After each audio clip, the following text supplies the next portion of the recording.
Hello, everyone. My name is Mohsen, Dr. Mohsen. Today, I'm going to talk about a very special topic, which is mental illness. Have you ever struggled with mental illness? What is your definition of mental illness? If your mood changes, do you consider yourself with mental illness? Have you ever met somebody with mental illness? What is your reaction to somebody in your family, in your circle of friends that they have mental illness? And today episode, we get all of answers from someone who deal with this mental illness in her personal life, and she will tell us that how she can overcome that difficulty, and she wrote a book about that she wants to raise awareness with mental illness. But talking from my own experience, I can tell you that it's so difficult dealing with mental illness because everybody can see your physical, not actually see, but everybody can understand your physical pain. If you have arm pain, leg pain, even head pain, headache, toothache, all of these pain and aches is understandable to other people. But what if your pain is not physical? Normally, we don't understand that unless it's so general, like when you feel heartbroken. That's understandable for others, but because they feel that themselves. But if you have problem with your brain, if you have problem that is not understandable by others, what can you do? And if you have someone in your household, in your circle of friends, struggling with mental illness, what can you do?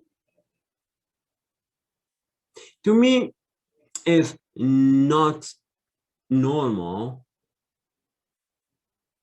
that you feel overwhelmed with those emotions. Because if you are thinking straight, so you should be able to express your feeling, your emotion. Then why you are not joyful? Why not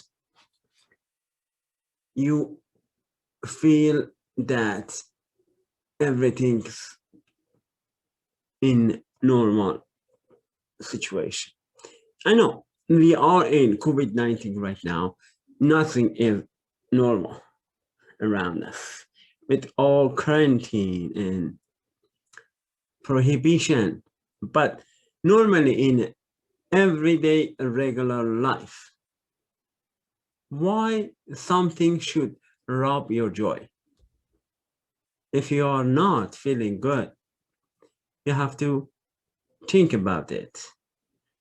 What is the root? What is the cause of that?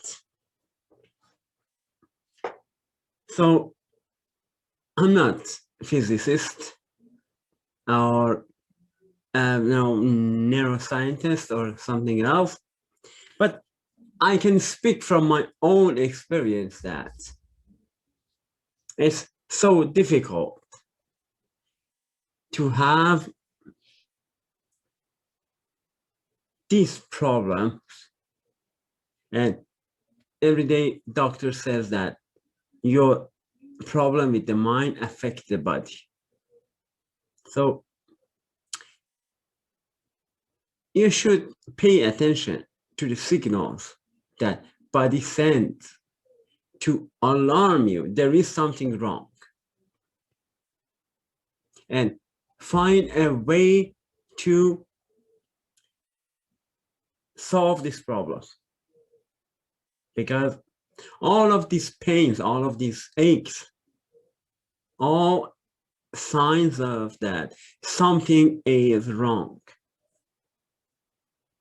You should find a solution for that.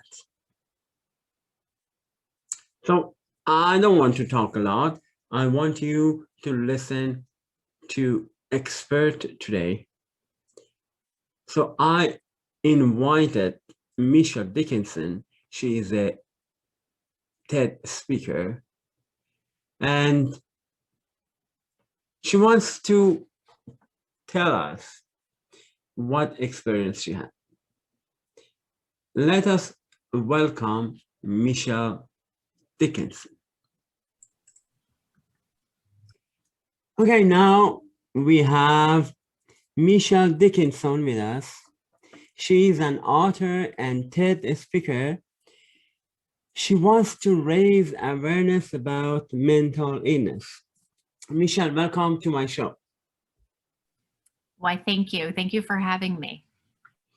So let's first start with the question, is there any classification for mental illness? What is the definition of mental illness? Can you tell us about that? Well, I think, at broad stroke, mental illness is an imbalance in the brain, and it varies from different types of diagnosis, but it's basically an emotional struggle of being unhealthy in the brain. So I think when we start to refer to illnesses of the brain, we start to think of them as something that is much more complex and much more challenging to treat. I am not a clinician, but I will tell you that our relationship to brain health is something that we all need to shift, because it is just another organ. Oh, that's good. Because yes, I myself, I experienced mental illness as well. When almost 20 years ago, when I immigrated to Canada, so I was alone, I was under a lot of pressure, so I got depressed, and it get worse and worse. And I was hearing voices, and I go to the doctor. Doctor told me, you have a schizophrenic, and you have to eat pills for the rest of your life. But fortunately, I could manage to discontinue the drug, and I'm well right now as time being, and there is no sign of the mental illness. So I know how difficult it is. Yeah, I was diagnosed with depression too, a couple of years ago, just because of a life event. I was going through a divorce, and I grew up with a mom who had bipolar disorder, but I was adopted, so I never thought I would ever deal with something. But before I knew it, I was struggling, and I was dealing with depression, and depression can be a really hard thing to navigate. So it takes courage to reach out and get the help like you did, right? You went to a doctor, you asked for support. And I did the same thing. I didn't have any concern about reaching out for support, because I just knew I wanted to feel better. I knew I wanted to get well. And that's not something that you just ignore and hope it goes away. You actually need to have a conversation with somebody about how you're feeling. So if you can tell us about a relationship, how we can relate to someone who has mental illness in family or friends, or what we can do? Yeah, I think a lot of times what we think we have to do is fix it, but we don't have to fix it. And because we take that on, we're afraid to even address it. The power of simply listening to someone and asking them how they're doing can be extraordinary. So I would first and foremost say, don't look away, don't step over it. If you see someone is struggling, extend yourself to them and say, hey, how are you doing? You don't seem well. You don't seem like yourself. You don't seem like the typical person that I know you to be. Are you okay? Are you doing okay? And that can go really far. So if you're concerned that they're demonstrating like severe signs of depression and you just want to know what the signs and symptoms are, there's a website, the National Alliance on Mental Illness, NAMI.org, where you can go and you can look at the clinical symptoms associated with depression, along with all the resources. So what we can do to help us if we knock down, if we have some symptom, how can we motivate ourselves to overcome this challenge? Yeah. Well, the first and foremost thing is not to ignore it. You know, if your emotions and your feelings are compromising your joy, you need to be strong enough to talk to someone. Find someone that you trust. It could be a friend, it could be a family member, it could be a parent, and just talk about it. The first step is to acknowledge how you're feeling.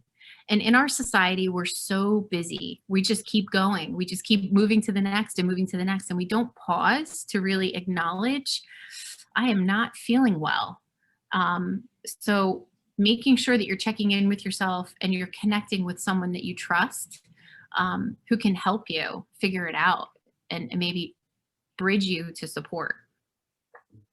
So can you tell us more about what you written in the books, that your life story? Can you more Yeah. explaining? Yeah, thank you for asking. So I wrote a memoir, Breaking Into My Life, which is really the story of a little girl growing up with a mother who had bipolar disorder and how that experience shaped me. And I wanted people to understand mental illness. So I wanted to humanize that experience. With bipolar disorder, there's rapid highs, mania, and then depressing lows. So I take my reader on a journey with me to really understand mental illness, because in our society we have stigma around mental illness, and if people are more educated about it, they won't stigmatize it. So the whole purpose of my book was to really humanize mental health and really open up the dialogue about it. Yeah, nowadays it's getting better, but I remember before, if somebody goes to the psychiatrist, they said he's crazy, Yeah. something like this. They label someone who goes to the doctor, psychologist or psychiatrist, they Yeah. label as a crazy, mad, or something like this. But we are getting better and better to know these things. So there is Exactly. a lot of disease that we don't know exist. So Yeah. Hmm. it's something like this. But what we can do to educate the children and youth to Yeah. deal better with mental illness? You know, I think it all starts with our language around mental health, right? And relating to mental health not as only being mentally well and mentally ill. You know, reality is we're complex human beings and we glide across almost a compendium of mental wellness. And some days we're not going to be well, and some days we are going to be well. So it's understanding that we're complex and we're going to have moments where we're not doing well. It doesn't categorize you as mentally ill. It just means that you're struggling for that moment and you're navigating the best of your ability. I think when it comes to our children, the most important thing we need to do is normalize the conversation to them when they're young. What is brain health? What are your emotions? How are you feeling? You know, as adults, we wake up in the morning and we scan our physical body for the pain points that maybe we have from an earlier workout or something that we've done, but we're not reflecting on how we're feeling mentally, how we're feeling emotionally. So I think we have a responsibility to raise a generation of children that have a completely healthy relationship to their brain and no reservations about expressing if they're not feeling well emotionally. So, what do you think there is layers behind the mental illness? Yeah. Do you have any idea what caused? I know there is no specific reason for mental illness, but what's the root of that? You know, I think that if you were to ask scientists, neuroscientists, clinicians, they would probably say, you know, it's nurture or nature. You know, it could be your environment, or it could be your heritage, you know, where you come from, your family, you know, your bloodline. As an adopted young girl, I was convinced I would never deal with my mother's depression. But I grew up with someone who was depressed. That shaped me, completely shaped me. And I was diagnosed with depression because of a life event. So, I mean, you could argue it comes from our family, our parents, or it can come from just a life event that's challenging. So it could be both. I don't know that, you know, we can say it's specifically, you know, it's in the brain from your generations, from, you know, your parents. Because it can be anyone. Anyone is vulnerable for a mental illness at any given point in their life. And nowadays, the doctor says that the pain in your body is, you know, related to the mental. If you have something wrong with your mind, it might be a stress, and it affects your body. You feel pain in your body. Yeah, I mean, there's a lot of great books about that, about how we manifest physical ailments based on our thought processes. And I find that fascinating. I mean, there's a book called You Can Heal Your Life by Louise Hay, and she talks about the metaphysical connection between your physical issues and your thought patterns. So I'm a believer that our mind and our thoughts can absolutely affect our physical wellness. So yeah, really important perspective that not everyone is willing to explore. Yes, I'm a strong believer in thinking positive, but we shouldn't ignore the problem, as you said. Right. You have to acknowledge it, Yeah. but we shouldn't be in any disease. Doctor says your hope and your strength help you to recover easier and faster if you think positive. So it's the same for mental illness.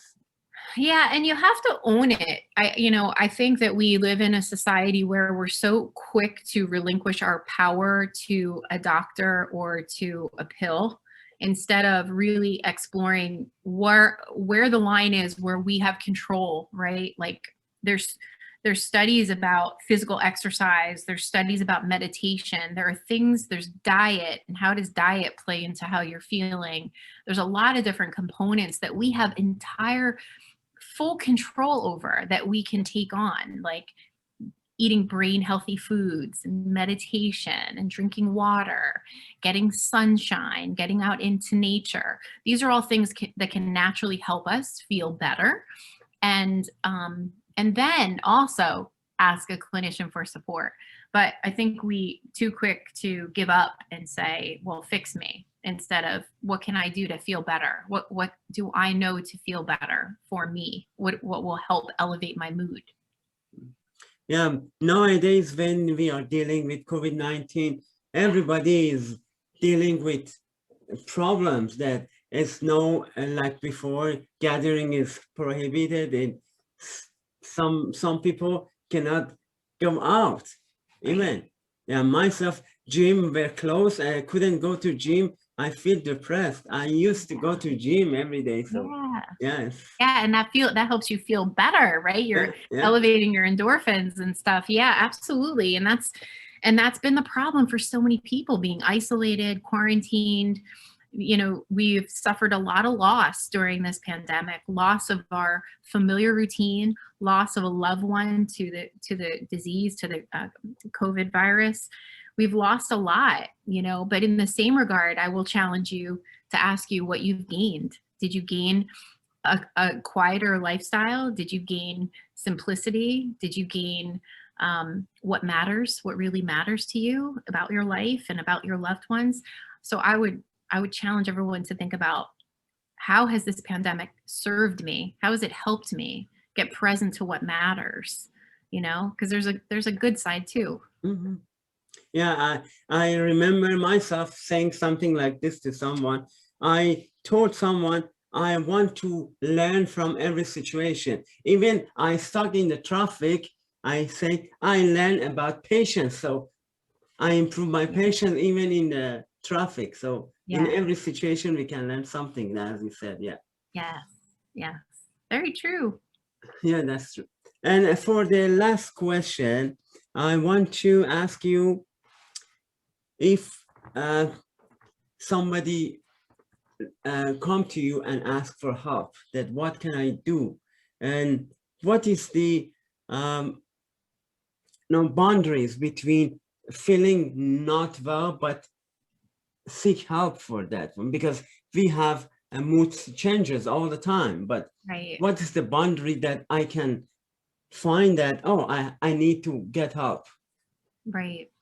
Yeah, it has to do with so if someone came to me, the first thing I would want to do is just be very generous with my listening. You know, we oftentimes listen to people to respond instead of truly just listening to them and getting into their world and really hearing what they're struggling with and what matters to them. So I would listen. If they were feeling like they needed some type of support, I would ask them what has worked in the past to help them feel better, because everyone knows what their go-to is, right? Whether it's, I'm going to go for a run, or so it's what you know to do to feel better, and have they tried that? And if they say, I have no interest in that, then that's sort of a red flag. So I would encourage them to think about if how long it's been going on, and if they would be open to having a conversation with maybe a clinician, just to get a check-in with someone, because you shouldn't be robbed of your joy. You shouldn't be robbed of your smile for a period of time. Yeah, we're all going to have bad days, but if you feel like you're more unhappy than happy, just reach out and get support, and recognize that your brain is just a brain. It's just another organ. There's no shame in it. You would not ignore another organ in your body if it wasn't feeling well. You would immediately get to the doctor. So I just encourage you to start having a healthier relationship to your brain. Talk to people you love, acknowledge if it's prolonged, and have the courage and the strength to love yourself and reach out for support. Thank you very much for taking time and be with us in this show. You're welcome. Thank you.